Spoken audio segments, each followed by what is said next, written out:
하나님께서 우리가 함께 봉독한 말씀을 통하여 저와 여러분에게 은혜 주시길 원합니다. 제가 지난 주간에 한 교단의 목회자 세미나에서 상생적 시장 경제에 관한 논문을 발표하고 또 그것을 위해서 준비하고 있다라고 말씀을 드렸습니다.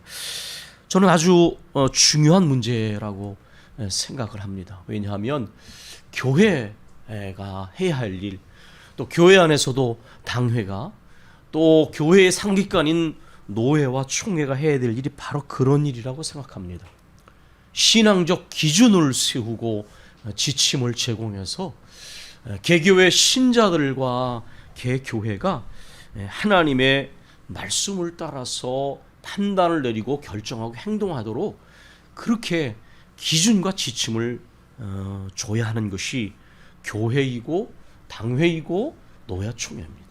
저는 그렇기 때문에 이러한 지도적인 역할을 감당하는 분들이 정치화되는 것을 대단히 비판적으로 생각합니다. 그건 하나님 앞에서 회개될 것입니다. 목사 역할, 장로 역할, 당회와 노회와 총회는 오히려 거룩한 분별력, 치우치지 않은 분별력으로 성도들과 교회가 나갈 길을 이끌어야 하는데, 정치화된다고 하는 것은 직무를 유기하는 것입니다. 그것은 영적인 공동체의 생태계를 무너뜨리고 변질되는 행위이기 때문에 그건 반드시 회개될 것입니다. 그것은 우리 모두가 긴장을 가지고 우리가 그렇게 가도록 기도해야 될 일입니다. 상생적 시장 경제, 제가 이 원고를 이제 준비하면서 다소 이렇게 좀 마음의 스트레스도 받습니다. 해야 할 일이 많이 있는 시기인데요. 그런데 이것을 준비하면서 제가 얘기하고자 하는 것은 올바른 가치가, 올바른 이념이 뒷받침돼야 제도가 가능하게 바로 세워진다는 것입니다. 저는 여기에서 자유와 연대성과 또는 공동체성과 정의라고 하는 세 가지 가치 내지 이념을 이제 균형 잡히게 말하려고 하는 것입니다. 먼저 이 자유라고 하는 것, 자유는 인간의 가치 속에서 절대화되면 안 되는 가치입니다. 왜 그러느냐? 우리 사회에서도 그렇지만 이 자유가 제멋대로 하는 것처럼 이해되어집니다. 그렇게 되면 방종적 자유가 됩니다. 자유가 절대화되게 되면 내 자유와 너의 자유가 충돌됐을 때 어떻게 됩니까? 힘 있는 사람의 자유가 이기게 됩니다. 그래서 실제로 우리 사회에서 많은 젊은이들이 우리 사회에서는 힘 있는 사람들이 더 자유롭다, 그런 불만을 가지고 있는 것을 저는 여러 번 확인했습니다. 우리가 경제적으로도 신자유주의를 비판하는 게 바로 그런 것입니다. 사람이 더불어 살지를 못하고 더 많이 가진 사람들이 살기에 편한 세상이 되면 비인간적인 세상이 되는 것입니다. 그러나 반면에 이 연대성, 공동체성을 강조하면서 자유를 폐기하면 어떤 일이 일어나느냐? 우리는 현실적으로 공산주의 사회나 전체주의에서 이것을 봅니다. 공동체성이 아니라 집단성이 됩니다. 인간의 자유를 억압하고 거기에서 자유로운 사람들은 1인 독재자이거나 아니면 소수의 당원들입니다. 그러나 1인 독재 체제에서는 그 당원들의 목숨도 파리 목숨입니다. 진보 세력들은 종종 이런 부분을 얘기하지 않는데 사실은 분명히 문제가 있는 것입니다. 문제가 있는 거예요. 물론 그 어떤 현실 정치를 해나갈 때에 지혜롭고 신중해야 되지만, 그러나 이런 대규모 인권 탄압이 일어나는 것을 말하지 않는 것은 분명히 문제가 있는 거예요. 더군다나 교회 안에서는 이런 부분의 균형이 맞아야 됩니다. 어쨌든 연대성, 공동체성을 이야기하면서 자유를 폐기하면 그 공동체성은 집단성으로 전락해서 거기에 소수만 자유롭고 또 비인간적인 일들이 일어납니다. 자유가 절대화돼서 공동체성이 파괴된 곳에 힘 있는 사람들만 자유롭게 되는 불평등과 불만이 생겨난다면, 자유를 폐기하고 공동체성만 이야기하면 그것이 집단성으로 전락해서 또 비인간적인 사회가 되는 것입니다. 정의는 어떻습니까? 우리 사회에 종종 이 정의가 보복 감정하고 혼동되는 것을 저는 많이 보았습니다. 그러나 민주주의 사회에서는 사적 보복은 가능하지도 않거니와 이 정의가 진정 이루어지는 힘이 뭐냐? 그것은 바로 연대성의 정신입니다. 우리 모두가 한 국가 안에, 한 공동체 안에 소속되어 있다는 이 공동체적 정신이 약자들을 돌보게 하는 것입니다. 약자들도 우선적으로 배려하게 됨으로써 정의로운 사회가 이루어지는 것입니다. 자유와 그 다음에 공동체성, 연대성과 정의, 이것이 완벽하게 이루어지는 사회가 어딜까요? 그것은 바로 하나님의 나라입니다. 하나님의 나라에는 자유롭지만 형제가 있으며 동시에 모두가 평등합니다. 우리가 주일날 먹는 밥 속에서 우리 그걸 확인하지 않습니까? 세상에서 먹는 밥과는 다르게 주일날 먹는 밥은 부자나 가난한 사람이나 높은 사람이나 낮은 사람이나 많이 배운 사람 그렇지 않거나 모두가 한 밥을 먹습니다. 이건 거룩한 밥입니다. 그 밥은 누군가의 사랑의 섬김으로 만들어진 밥일 뿐만 아니라 그 밥을 먹을 때에 우리는 모두가 자유롭지만 그러나 한 형제입니다. 우리 안에 누가 약한 자가 있다면 그는 더 배려해야 될 사람입니다. 라고 하는 고백이 이루어지는 것입니다. 그리고 여러분 아까 말씀드린 것처럼 인간의 이념 속의 자유는 항상 편파적입니다.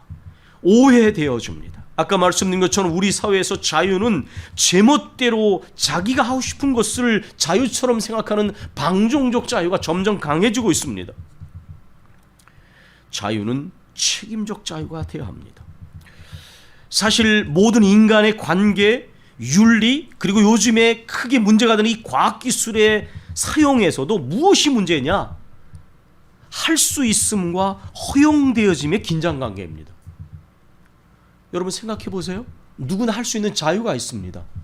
그러나 모든 것이 허용되어지는 것은 아닙니다. 이미 바울 사도를 통해서 모든 것이 가하나 모든 것이 덕을 세우지 않는다라고 우리에게 가르쳐주고 있지 않습니까? 내가 하고 싶다 그래서 남에게 해를 끼치는 일을 하는 것은 그것은 인간이 해서는 안 되는 것이고 비윤리적인 것입니다. 과학기술의 능력으로 전쟁 무기도 만들고 인간도 복제할 수 있지만 그러나 할 수 있음이 허용되어지는 것은 아닙니다. 저는 이 부분이 우리 사회에 굉장히 중요한 문제라고 생각합니다. 종종 진보에서도 이것을 오해하고 있습니다. 인간이 할 수 있기 때문에 다 허용되어지는 것으로 그것을 인권과 평등을 이야기하면 인간의 도덕성이 무너지는 거예요. 이 긴장관계를 신중하게 다룰 줄 알아야 합니다. 할 수 있음과 허용되어짐. 성숙한 인간은, 윤리적 인간은 할 수 있는 것을 마음대로 하지 않습니다. 할 수 있지만 남에게 해가 되거나 남에게 손상을 주는 일은 하지 않는 것이 책임적 자유를 이해하는 인간의 모습입니다. 이런 부분들을 신중하게 다루는 사회가 더불어 살아가는 성숙함을 만들어내는 사회입니다. 몇 년 전에 저희 독일의 지도 교수가 오셔서 강의를 하면서 한번 그런 이야기를 하셨습니다. 우리 개신교의 큰 가능성이 뭐냐? 바로 이 믿음 안에서 주어진 자유라고 하는 거예요. 여러분, 자유. 그런데 이 자유는 얼마나 책임적으로 응답하느냐에 따라서 무한한 가능성을 만들어냅니다. 가톨릭은 교황이 직서를 내립니다. 그리고 위계 질서가 분명합니다. 그러나 우리는 개신교는 그런 위계 질서가 존재하지 않습니다. 직분은 존재합니다. 그러나 이것은 여기에 위험성이 존재하는 것입니다. 우리에게 주어진 신앙의 자유가 세상의 자유와는 다르게 얼마나 책임적 자유로 이해되냐에 따라서 그것이 잘 안 되게 되면 임의성과 온갖 무질서가 신앙생활과 교회에 침투하게 됩니다. 유감스럽게도 한국 교회는 그런 부분이 많이 있습니다. 이 신앙 안에 주어진 자유가 얼마나 책임적 자유, 하나님 앞에 절제하고 근신하면서 거룩한 질서와 연결되어야 되는데 내가 원하지 않으면 아무렇게나 행동하는 것을 자유처럼 이해하는 그리스도인이 너무 많습니다. 그러니까 경건한 두려움이나 그런 순종이 사라져버리는 거예요. 내 멋대로 하는 것이 자유가 아닙니다. 차라리 그런 것이 자유가 된다면 가톨릭처럼 엄격한 위계 질서가 있는 것이 차라리 낫습니다. 왜냐하면 오히려 그 위계 질서가 있으면 그 속에서 무질서를 어느 정도 방지하기 때문입니다. 그러나 그것이 지나쳐되면 바로 인간에게 자유를 뺏어가고 독재가 일어나는 거예요. 그러니까 이 지도자들이 그런 유혹을 받습니다. 강력한 독재를 하면요, 오히려 무질서가 사라져요. 그러나 거기에 또 다른 문제가 생기는 거예요. 우리가 우리 개신교 안에서 이 자유를 어떻게 이해하느냐, 이게 여러분 굉장히 중요하다는 걸 아셔야 돼요. 내가 믿음 안에서 주어진 이 자유를 지금 어떻게 이해하고 있느냐. 하고 싶으면 하고, 하나님 말씀도 듣고 싶으면 듣고, 순종도 하고 싶으면 하는 것은 그건 순종이 아닙니다. 하나님이 말씀이 전해지면 그 말씀에 순종하고, 때로는 나를 쳐서 복종하면서 나아가는 것, 그런 것들이 되지 않으면 자유는 무질서와 방종이 돼서 교회의 거룩한 질서를 무너뜨리게 되는 것입니다. 이미 우리 교회사가 그것을 보여줍니다. 여러분, 이 핍박과 순교를 통해서 얼마나 힘들게 신앙의 자유를 얻었습니까, 교회가. 그러나 왜 종교개혁이 일어날 수밖에 없었느냐? 이 자유를 신앙 안에서 얻어진 이 어렵게 얻어진 자유를 하나님과 우리 자신 앞에서 책임적으로 사용하지 못했기 때문에, 그것이 오히려 인간의 욕망과 죄악을 강화시키는 쪽으로 작용했기 때문에 종교개혁이 일어날 수밖에 없었던 것입니다. 오늘 우리가 함께 읽은 이 갈라디아서는 그리스도인의 자유의 대헌장이라고 부릅니다. 이 갈라디아서에서 신앙인의 자유가 무엇인지를 분명히 규정하고 있습니다. 이것은 무질서나 하고 싶은 대로 하는 것이 자유가 아니라는 것을 분명히 가르쳐 줍니다. 갈라디아서 5장 1절을 우리가 읽진 않았지만 거기서 이렇게 말씀하고 있습니다. 그리스도께서 우리를 자유롭게 하려고 자유를 주셨으니, 그리스도께서 우리를 자유롭게 하려고 자유를 주셨으니 그러므로 다시는 굳건하게 서서 다시는 종의 멍에를 매지 말라. 이 자유를 주신 분이 누구십니까? 바로 주님이십니다. 주님. 그러면 무엇으로부터 우리에게 자유를 주었습니까? 자유롭다는 것은 무엇으로부터 해방된 상태입니다. 오늘 1차적으로 그것이 죄와 그것으로 인한 사망의 권세로부터 주님께서 우리를 자유롭게 하셨다. 그렇게 이해하면 이것이 구원하고 같은 연결점을 갖는다는 것을 알게 됩니다. 실제로 이것을 정치적으로 해석하는 해방신학자들에게는 구원이라는 단어보다 해방이라는 단어를 더 많이 쓰고, 일반에서는 모든 억압으로부터 벗어난 단어를 해방으로 이해하는, 이것은 기독교의 구원을 정치적으로 세속적으로 해석하면 해방이 되어지는 것입니다. 그러나 우리에게는 이것이 자유, 구원이라는 단어로 이해되어집니다.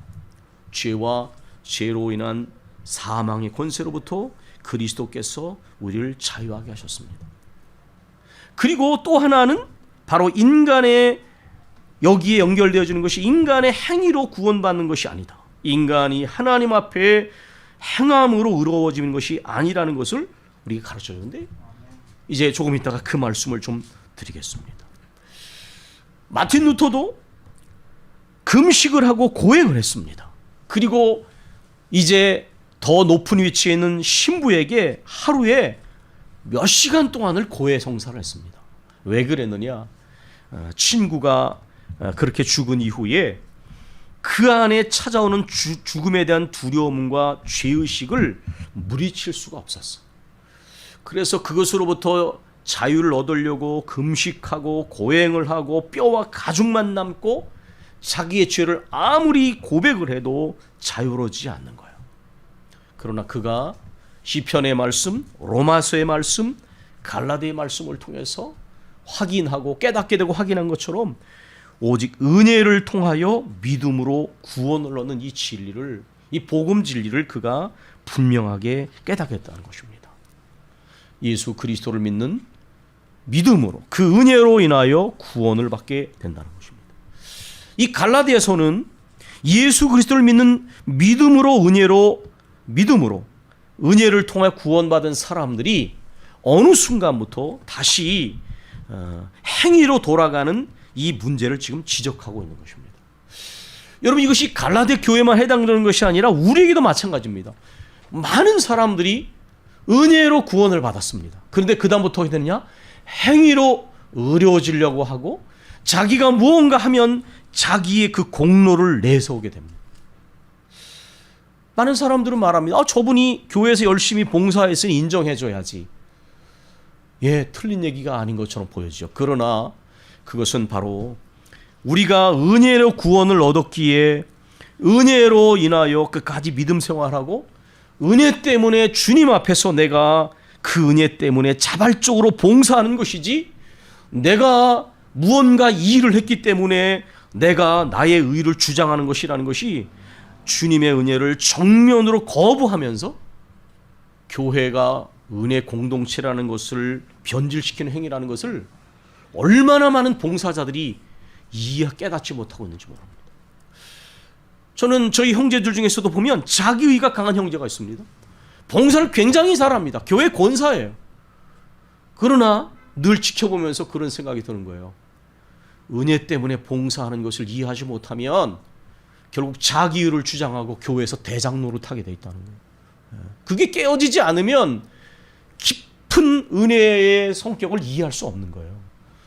얼마나 많은 직분자들이 은혜로 구원을 받고 은혜로 주님을 섬기는 것이라는 것을 잊어버리고 어느 순간 자기 행위로 의로움을 드러내고 자기 행위로 공로를 주장하는, 그래서 교회의 은혜 공동체 성격을 변질시키고 있으면서 깨닫지 못하는 것을 참 많이 봅니다. 바울 사도가 지금 여기 갈라디아 교인들에게 말하는 부분이 바로 그것입니다. 너희가 은혜로 구원을 받았는데 왜 옛날로 돌아가서 행위로 의로워지려고 하느냐. 그것을 선동하는 거짓 교사들에게 그들은 또 영향을 받았습니다.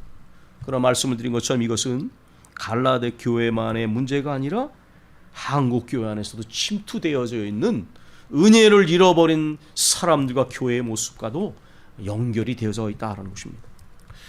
갈라디아서 5장 1절의 말씀처럼 다시는 우리를 자유롭게 하려고 자유를 주셨으니 다시는 종의 멍에를 매지 말라. 여러분, 이 갈라디아서 5장 3절로 4절에 보면 행위로 의로움을 얻는 것이 불가능한 이유를 분명히 설명합니다. 3절에 만약에 이 할례를 받아서 의로워지려고 하는 사람이라면 모든 율법조항 전체를 행해야만 한다, 이렇게 말합니다. 사람의 행위는 절대로 완전할 수가 없어요. 그는 내가 정해놓은 항목을 지키는 것에 불과해요. 많은 사람들이 이 교만해지는 이유가 뭐냐면 내가 정해놓은 항목을 충실히 하면서 다 끝났다고 생각을 합니다. 이것은 바로 율법에 매여 있는 사람이에요. 그러나 그 안에 있는 진정한 정신, 진정한 행함의 능력을 이해하지 못하면 조항을 정해놓고 자기가 다 했다고 생각하는 착각에 빠지거나 그 조항을 다 지킬 수 없어서 다시 무거운 짐에 매이는 율법주의에 다시 떨어지게 된다는 것입니다. 그러나 그리스도께서는 우리에게 자유를 주셨습니다. 그런데 이 자유는 아까 말씀을 드렸습니다. 방종족 자유가 아닙니다. 13절에서 이 자유의 성격을 아주 분명하게 설명하는데, 형제들아 너희가 자유를 위하여 부르심을 입었으나 그러나 그 자유로 육체의 기회를 삼지 말고 오직 사랑으로 서로 종노릇하라. 근데 여러분, 이 말씀은 저는 이 말씀을 준비하면서 제가 준비하고 있는 논문하고도 아주 깊이 연관이 되는 것을 생각하면서 굉장히 마음에 기쁨이 있었습니다. 여러분, 자유인의 반대말은 종입니다. 그런데 우리는 누구를 종이라고 부릅니까? 무언가에게 매이고 무언가를 섬기는 사람을 종이라고 부릅니다. 그러면 우리가 종입니까? 예, 우리는 종입니다. 누구의 종입니까? 만약에 내가 돈을 사랑하면 돈의 노예가 됩니다. 내가 그릇된 욕망을 따라서 그것을 이기지 못하고 살아가면 나는 자유인처럼 보이지만은 욕망의 노예가 되는 것이고 죄의 노예가 되는 것입니다. 그런데 자기가 자유인처럼 생각해요. 돈의 노예가 돼 있으면서, 욕망의 노예가 돼 있으면서 자기가 자유인이라고 생각합니다. 그러나 성경적으로 보면 그는 노예입니다. 그러나 여기에 성경이 말하는 전혀 다른 의미의 종이 있는데 그것은 바로 자발적으로 종이 되어지는 것입니다. 어떤 세상에서 누가 자발적으로 종이 되겠습니까? 그런데 이것은 바로 사랑으로 인하여 섬기는 종이 되는 것입니다. 내 이웃을 내 몸과 같이 사랑하라 이렇게 말씀합니다. 근데 아까 제가 처음 말씀을 시작하면서 자유와 공동체적인 연대성과 정의를 이야기했습니다. 근데 여러분, 인간의 이념 가치는 항상 한쪽만에 치우칩니다. 그런데 우리 신앙 안에서는 이게 다 통일되어 있습니다. 여기에 자유를 얻었는데 사랑으로 종노릇하라는 얘기가 나옵니다. 이것이 무엇입니까? 바로 형제를 낳는 힘 아닙니까? 사랑입니다. 우리가 가진 자유가 방종적 자유가 되지 않고 사랑의 능력이 내게 역사하여 내가 자유인이나 사랑으로 섬기는 종이 되게 합니다. 자유와 형제가 더 나아가서 공동체의 약한 사람들과 고통당하는 사람들을 돌아보는 정의가 연결되어져 있는 거예요. 세상에는 자유만 강조하기 때문에 형제 공동체성이 무너지고 약자들이 무시당합니다. 그래서 또 반대로 자유를 폐기하고 공동체성만 강조하다 보니까 거기에 전체성에 무서운 이 폭력이 일어나고 오히려 또 하나의 비양가나가 일어납니다. 정의의 이름으로 보복 감정을 강하게 주장합니다. 그러나 그리스도 안에서는 자유를 얻었으나 이 사랑의 능력이 우리를 스스로 섬기는 종으로, 형제로, 약한 사람일수록 더 긍휼히 여기고 불쌍히 여기고 우선적으로 배려하는 마음으로 나가기 때문에 표현은 다르지만 자유와 형제와 정의가 어느 순간에 실현되어지는, 이 신앙의 신비를 이해하는 사람이 신앙의 기쁨이 있습니다. 여러분 자신을 위해서 살아보십시오. 그러면 어느 순간까지는 행복하게 됩니다. 그러나 나중에는 심리학자들 그런 말합니다. 우리가 어떤 것에 쾌락을 추구하잖아요. 만족을 추구하면요, 만족이 안 되는 이유가 뭐냐? 그 쾌락에 익숙해진다는 거예요. 그래서 그 다음에 어떠냐? 더 큰 쾌락의 강도를 요구하게 된대요. 여기에 실증이 나면 또 다른 쾌락을 쫓아가게 됩니다. 하나님의 말씀이 가르치는 것을 심리학자들이 종종 증명을 하지 않습니까? 여러분 한번 여러분 자신을 살아보십시오. 그러면 어떤 특정한 일에서 만족을 추구할 거예요. 근데 그게 오래 가시던가요? 실증이 납니다. 더 센 쾌락의 강도를 요구하게 되고요. 실증이 나면 또 다른 것을 찾아가게 돼요. 만족이 안 되는 거예요. 그런데 만약에 많은 봉사를 하는 사람들이 말하잖아요. 그래서 옛날에는 돈 많이 벌고 나를 위해 살던 사람이 이웃을 돌아보기 시작하지 않습니까? 남에게 나눠주니까 그 사람들이 기뻐하는 걸 보니까 자기가 더 기뻐지며 행복하게 된다는 거예요. 그러니까 하나님 안에서 사실 이 모든 것들이 통일되어질 수 있는 길이 있어. 예전에는 우리가 내 육신의 욕망을 따라서 내 만족을 추구하고 살았지만은 어느 순간 보니까 내가 나의 노예가 되어 있는 거예요. 그리고 늘 어느 순간에 공허해지고 외로워지고 또 새로운 뭔가를 찾아서 방황을 하는 거예요. 그런데 내가 주님의 말씀 앞에 순종하면서 내가 주님을 위해 살고 그리고 주님과 주님 안에서 이렇게 사랑의 종로를 타니까 행복해지는 거예요. 제가 지난 주간에도 제가 예전에 어렸을 때부터 신앙생활하던 사람들을 만나서 이렇게 통화를 했는데 한 20-30년이 지나서 통화가 됐어요. 그런데 참 이렇게 보니까 너무나 가슴 아픈 일들이 참 많더라고요. 삶의 우환을 만나가지고 감당할 수 없는 우환을 만나서 해결이 안 되니까 신앙을 떠났더라고요. 그러니까 아예 그냥 자포자기하고 살아가거나 내가 가진 믿음 안에서 이 우환에 대한 해결이 안 되니까 어떻게든 개종을 하는 거예요. 개종을 해요. 제가 예전에 송진수 목사에게 그런 제안을 했습니다. 여러 목회 중에 이런 목회를 한번 해봐라. 이른양 교회라는 교회를 세워서 예전에 우리가 알고 있던 선후배들이나 가르쳤던 사람들 중에 신앙생활을 하는 사람이 굉장히 많습니다. 그 사람들을 다시 회복시키는 데 굉장히 큰 목회예요.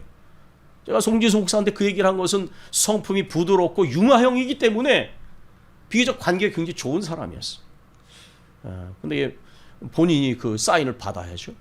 저는 굉장히 중요한 목회라고 보고 제가 이 일을 위해서 앞으로 집중적으로 기도해야 되겠다.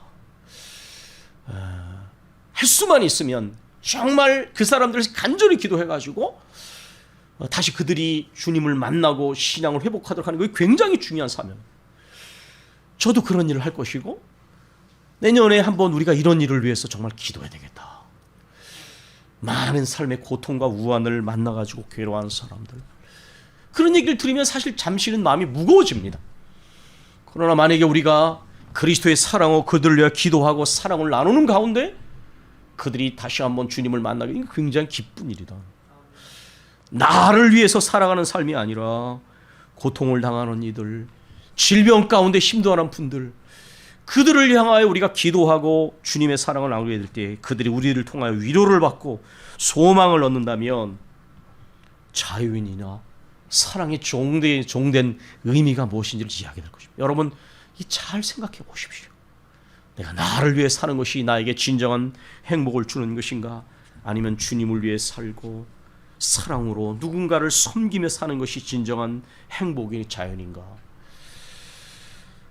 여기에 자유를 말하면서 우리가 마지막 절에서 읽은 것처럼 너희는 성령을 따라 행하라. 그리하면 육체의 욕심을 이루지 아니하리라 그랬습니다. 아까 말씀을 드렸습니다. 종이라는 것은 말로 되는 것이 아니라 내가 무엇을 따르고 섬기느냐의 문제다. 그러므로 그렇게 보면 나는 자유인처럼 보이나 나 스스로의 노예요, 욕망의 노예요, 죄의 노예가 될 수가 있는 것이고, 내가 남이 볼 때에 매여 있는 종처럼 보여도 그것이 성령의 인도하심을 따라 사랑으로 섬기고 남과 함께 고통을 당하는 그러한 매임이라면 나는 매임처럼 보여도 나는 진정한 자유인이라는 것입니다. 너희는 성령을 따라 행하라. 그리하면 너희는 육체 욕심을 이루지 아니하리라 그랬습니다. 우리 교회의 성도들을 위해 기도할 때 하나님께서 특별히 여러 차례 저에게 주신 말씀이 왜 성령을 소멸하느냐라는 것이었습니다. 주일날 말씀을 들으면 깨닫고 나서 말씀을 까맣게 잊어버리는 것은 성령을 소멸하는 것입니다. 성령께서 내 마음에 부딪히는 말씀을 주시면 집에 돌아가셔서 메모라도 하셔야 됩니다. 그래서 지금 내가 하나님 앞에 끊어야 될 죄가 만약에 나에게 부딪혀봤다면 그 죄를 끊기 위해 노력하셔야 돼요.